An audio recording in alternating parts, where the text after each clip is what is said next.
नारद मुनि बड़े ही तपस्वी और ज्ञानी ऋषि हुए, जिनके ज्ञान और तप की माता पार्वती भी प्रशंसक थी। एक दिन माता पार्वती शिव जी से नारद मुनि के ज्ञान की तारीफ करने लगी।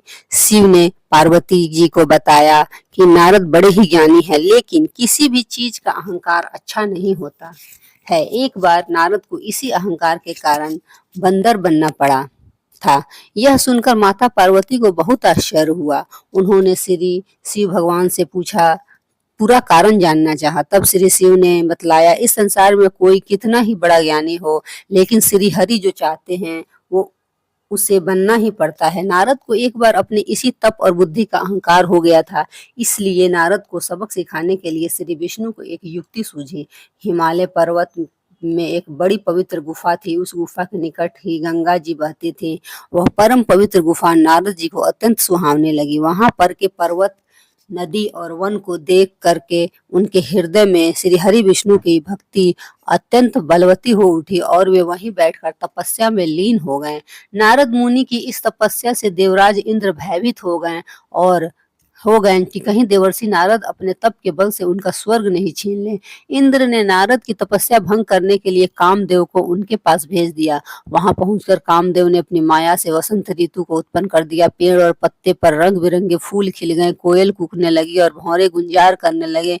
कामाग्नि को भड़काने वाली शीतल मंद सुगंध सुहावनी हवा चलने लगी।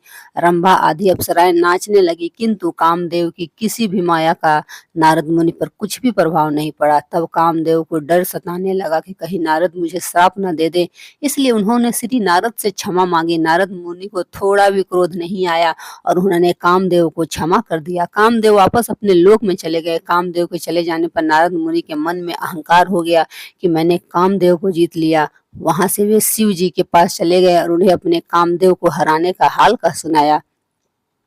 भगवान शिव समझ गए कि नारद को अहंकार हो गया है। शंकर जी ने सोचा कि यदि इनके अहंकार की बात विष्णु जी जान गए तो नारद के लिए अच्छा नहीं होगा। इसलिए उन्होंने नारद से कहा कि तुमने जो बात मुझे बताई है उसे श्री हरि को मत बताना। नारद जी को शिव जी की यह बात अच्छी नहीं लगी। उन्होंने सोचा कि आज तो मैंने कामदेव को हराया है और वे भी किसी को नहीं बताऊं। नारद जी क्षीर सागर पहुंच गए और शिव जी के मना करने के बाद भी सारी कथा उन्हें सुना दी। भगवान विष्णु समझ गए कि आज तो नारद को अहंकार ने घेर लिया है। अपने भक्त के अहंकार को वो सह नहीं पाते। इसलिए उन्होंने अपने मन में सोचा कि मैं ऐसा उपाय करूंगा कि नारद का घमंड भी दूर हो जाए और मेरी लीला भी चलती रहे। नारद जी तब श्री विष्णु से विदा होकर चले तो उनका अभिमान और भी बढ़ गया। इधर श्री हरि ने अपनी माया से नारद जी के रास्ते में एक बड़े ही सुंदर नगर को बना दिया। उस नगर में शील निधि नाम का वैभवशाली राजा रहता था। उस राजा की विश्व मोहिनी नाम की एक बहुत ही सुंदर बेटी थी, जिसके रूप को देखकर लक्ष्मी भी मोहित हो जाए। विश्व मोहिनी स्वयंवर करना चाहती थी, इसलिए कई राजा उस नगर में आए। नारद जी उस नगर के राजा के यहाँ पहुंचे तो राजा ने उनका पूजन करके उन्हें आसन पर बैठाया। फिर उनसे अपनी कन्या की हस्तरेखा देखकर उसके गुण दोष बताने के लिए कहा। उस कन्या के रूप को देखकर नारद मुनि वैराग्य भूल गए और उसे देखते ही रह गए। उस कन्या की हस्तरेखा बता रही थी कि उसके साथ जो विवाह करेगा वह अमर हो जाएगा। उसे संसार में कोई भी जीत नहीं सकेगा और संसार के समस्त जीव उसकी सेवा करेंगे। यह बात नारद मुनि ने राजा को नहीं बताई और राजा को उन्होंने अपनी ओर से बनाकर कुछ और अच्छी बातें कह दी। अब नारद जी ने सोचा कि कुछ ऐसा उपाय करना चाहिए कि यह कन्या मुझसे ही विवाह करें।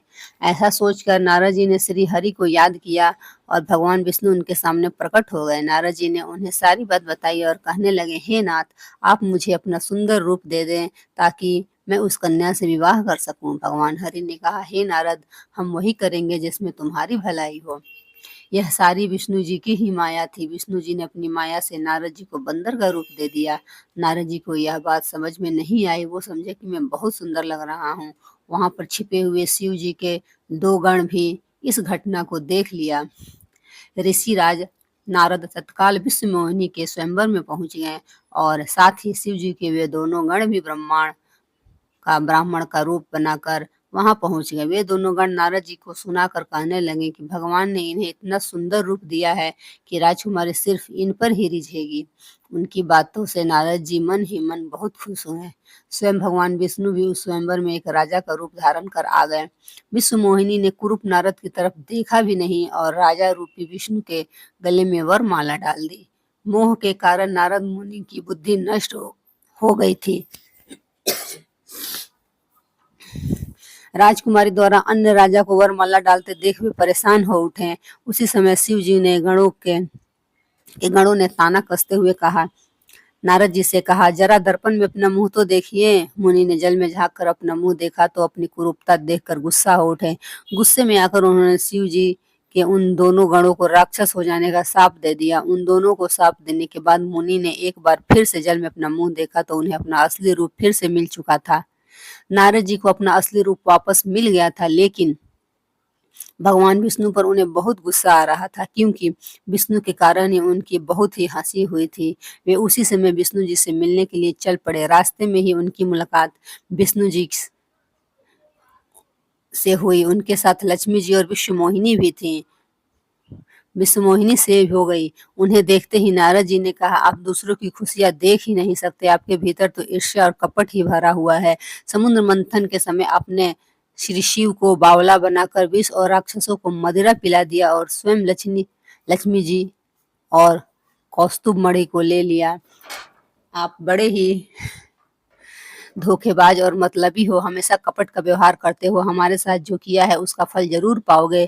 आपने मनुष्य रूप धारण करके विश्व मोहिनी को प्राप्त किया है, इसलिए मैं आपको साफ देता हूँ कि आपको मनुष्य जन्म लेना पड़ेगा। आपको हमें स्त्री से दूर किया है, इसलिए आपको भी स्त्री से दूरी का दुख सहना पड़ेगा। और आपने मुझको बंदर का रूप दिया, इसलिए आपको बंदरों की से ही मदद लेनी पड़े। नारद के साप को श्री विष्णु ने पूरी तरह स्वीकार कर लिया और उन पर से अपनी माया को हटा लिया। माया के हट जाने से अपने द्वारा दिए साप को याद करके नारद जी को बहुत दुख हुआ, किंतु दिया गया साप वापस नहीं हो सकता था। इसलिए श्री विष्णु को श्री राम के रूप में मनुष्य बनकर अवतरित होना पड़ा। शिव जी के उन दोनों गणों ने जब देखा कि नारद अब माया से मुक्त हो चुके हैं, तो उन्होंने नारद जी के पास जाकर और उनके चरणों में गिरकर कहा, हे मुनिराज, हम दोनों शिव जी के गण हैं।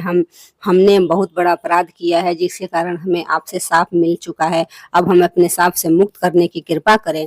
नारद जी बोले, मेरा शाप झूठा नहीं हो सकता, इसलिए तुम दोनों रावण और कुंभकर्ण के रूप में महान ऐश्वर्यशाली बलवान और तेजवान राक्षस बनोगे और अपनी भुजाओं के बल से पूरे विश्व पर विजय प्राप्त करोगे। उसी समय भगवान विष्णु राम के रूप में मनुष्य रूप धारण करेंगे। युद्ध में तुम दोनों उनके हाथों से मारे जाओगे और तुम्हारी मुक्ति हो जाएगी। धन्यवाद दोस्तों। जय श्री राम।